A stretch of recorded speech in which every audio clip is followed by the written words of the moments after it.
Рахмат, Нурлан Тургунбекович, Атажұрт Кыргызстан Козуев. Урматтуу Алмаз Акунжанович, урматтуу Нурлан Тургунбекович. Кечеги жумада ушул жерде мен Ош областык ыйгарым укуктуу өкүлү Зияйдин Жамалдинов боюнча ошол райондогу, областтагы айыл өкмөттөрдүн, мекеме ишкана жетекчилердин жана ошондой эле районолордун, суу чарбачылыктардын жетекчилеринин арызынын, ооз-2 арызынын негизинде бул жерде эскертүү бердим эле. Сөз сүйлөдүм эле. Андан бир аз убакыт өткөндөн кийин ал киши өзү интервью берип, негизсиз жала жаап, менин дарегиме, менин атыма атап интервью бериптир. Ошону түшүндүрүп айтып коеюн дедим эле. Биринчи кезекте урматтуу Зияйдин Жамалдиновду биздин урматтуу президентибиз ишеним көргөзүп, ошол райондогу, областтагы жетекчилерди мыйзамсыздыктан кайтар, ошолорду контролдо деп жиберген эле.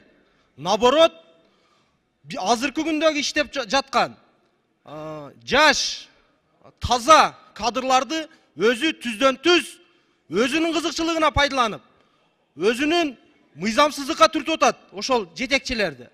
Ал боюнча мен далилдүү фактылар менен айтайын. Эми убагында айтпаса болбойт. Коомчулукка туура түшүндүрүп коюш керек. Ал жерде жок жерден менин дарегиме жала жаап атат. Бирөөлөр менен уюштуруп алып, же болбосо дагы кадр маселеси деп. Мен официалдуу айтып коеюн. Кадр маселесине бир дагы киришкен эмесмин. Алхамдулилла 5 убак намаз окуйм дейт. Анан каратып туруп жалган сүйлөгөн бул туура эмес. Эгерде далилим бар дейт, далили болгон болсо, далилдеп берсин анда. Эгерде далили жок боло турган болсо, жалпы коомчулуктун алдында официалдуу кечирим сурашын талап кылам. Ошондой эле Төлөйкөн айыл өкмөтү боюнча айтып атат. Төлөйкөн айыл өкмөтү өзү жакшы билет каяктан кантип келгенин, ким алып келгенин. Эмне себептен мени аралаштырат ал жака? Ошондой эле ошол жетекчилерди мыйзамсыздыкка түртүп, эртеге камалып кете турган болсо, анын бала чакасын ким багат? Эмне себептен анда мыйзамсыздыктарга түртөт өзүнүн кызыкчылыгы үчүн? Анан эми ким дайындаган, ошо райондун акими дайындайбы, башка болобу, чечиши болбайбы өздөрү менен сүйлөшүп алып? Эмне себептен бизди аралаштырат? Бул ошол жердеги областтагы бардакты биздин жогорку жетекчиликтерге жетпей атат. Ошого официалдуу кайрылуу кылып туруп, дайындап койсоңуз, Алмаз Акунжанович. Рахмат. Рахмат. Экинчи. Чоң рахмат, урматтууга, урматтуу депутаттар. Мынау катуураак айтпасак кээде укпай калып атат да, министрлер, губернаторлорчу. Президентибиз мына бүгүнкүдөй кадр маселесин 2 жыл мурун баштаса деген элдин үмүтү бар болчу. Мына азыр башталып атат. Министрдей алынып атат, губернатордай. Мына мамлекетте чет өлкөлөр менен келишимдер түзүлүп атат. Военный тараптар күчөп атат. Бирок бизди аксап бутка чапкан бул кадрлар болуп атат. Кадр саясат. Бардык тараптан. Мына кече экология министрин алдыңыздар, урматтуу Алмаз Акунжанович. Комиссия түзүп, Акылбек Үсөнбекович 2 коюп, жыл жыйынтык кылып атып. Дагы 1-2 министриңер бар ошондой баткага баткан. Мына Жусуп Коргонбай уулу менен Алишер Козуев бир губернаторду айтып атат. Зияйдин Ош областынын губернаторун. Анысы соцсеттен чыгып алып кайым айтышып отурат. Урматтуу министрлер, губернаторлар, бул ордуңар силердин чоң атаңардан калып кеткен мурас эмес бул. Колуңардан келбесе кеткиле.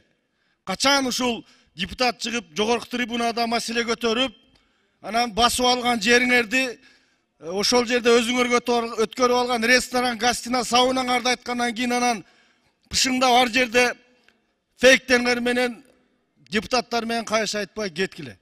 Иштей ала турган министрлер биз өткөндө айттык 4-5-өөнү. Алдыга ат чаптырбай эле иштеп кетип атат. Бу мамлекет элдики да.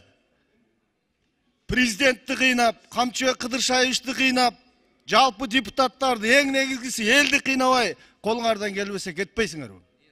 Келе турган, иштей турган уул кыздар бар да кыргыздын учу кур эмес. Ана сындап койсо каям айтышпастан соцсеттерден.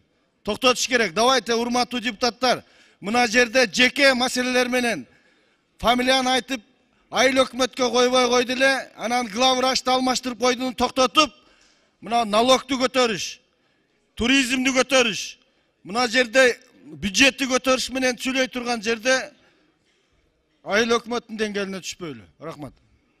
Рахмат, экинчи микрофон. Урматтуу төраға, урматтуу депутаттар. Bir жыл мурун bir кат түшкөн Ош областынын Өзгөн районунан.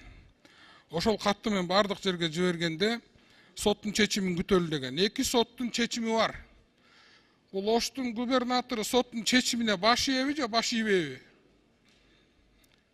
Мына азыр дагы bir арыз түшүптүр. Кандайдыр bir көмүргендер боюнча ызычы болуп атат дейт. Алмазбек акын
Кыргызстан, урматтуу төрага Алмаз Акынжанович, урматтуу депутаттар.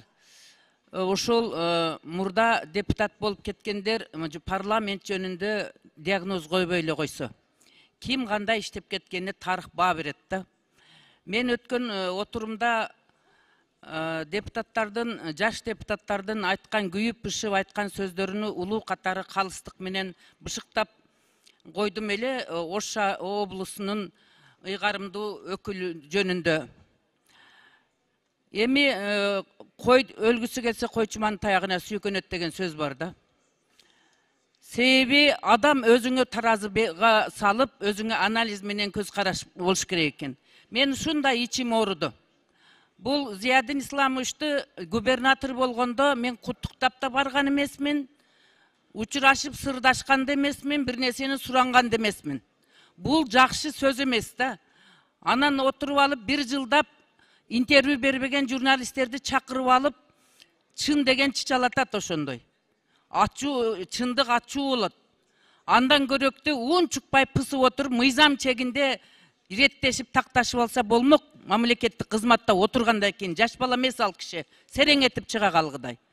Мен булардын айтканын жасабай койсом, мага өчөшүп жамандап атат дейт. Бизге оор эмес ошол сөздү айтыш. Болгондо да ал биздин Оокат районунун кулуну.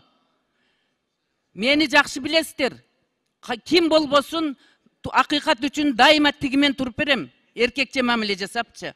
Анан туура эмес нерсеге мен чыдай албайм. Себеби мен мамлекет мени 50 жылдан бери тарбиялап, ошондой кылып тарбиялап койгон. Ошону мен кайтарайын, элге кайтарайын деп чындык үчүн отурам ушул жерде. Мен дагы эс алып жыргашты жакшы билем. Бирок андай үчүн башкадан төрөлүш керек экен. Ал жөндөн жөн мага жала жапканга акысы жок. Зиядин Исламовичти мен кызмат абалынан пайдаланган коррупционер деп ойлоп жүрдүм эле.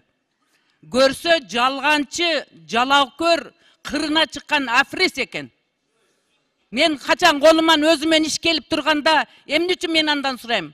Бүт 300 000 калкы бар Оокат району билет. Мен 15 жылга жакын убакыттан бери чоң саясатта жүрөм. Мен Оокаттан 1 сантиметр жер сураган жерим жок. бир кароолчу коюп кой деп суранган жерим жок. Эмне үчүн антип жала жабат? Бул деген болбогон нерсе да. Ошондуктан мен ал кишини айта турган болсом, мен конкретный фактыларым толуп атат. Бирок мен андай акмакчылыкка барбаймын. Андан көрө наразы болсок, кайсы депутатка наразы болсо, мыйзам чегинде чечишип алсын. Бул деген президентти саботаж кылып атат. Президентти уят кылып атат. Ишенип койгон жерде. Антип жетекчи болбойт. Биз өмүр бою мамлекеттик кызматты иштеп келатабыз. Мамлекеттик кызматтын этикасы бар. Жекече өзүнүн тарынчын.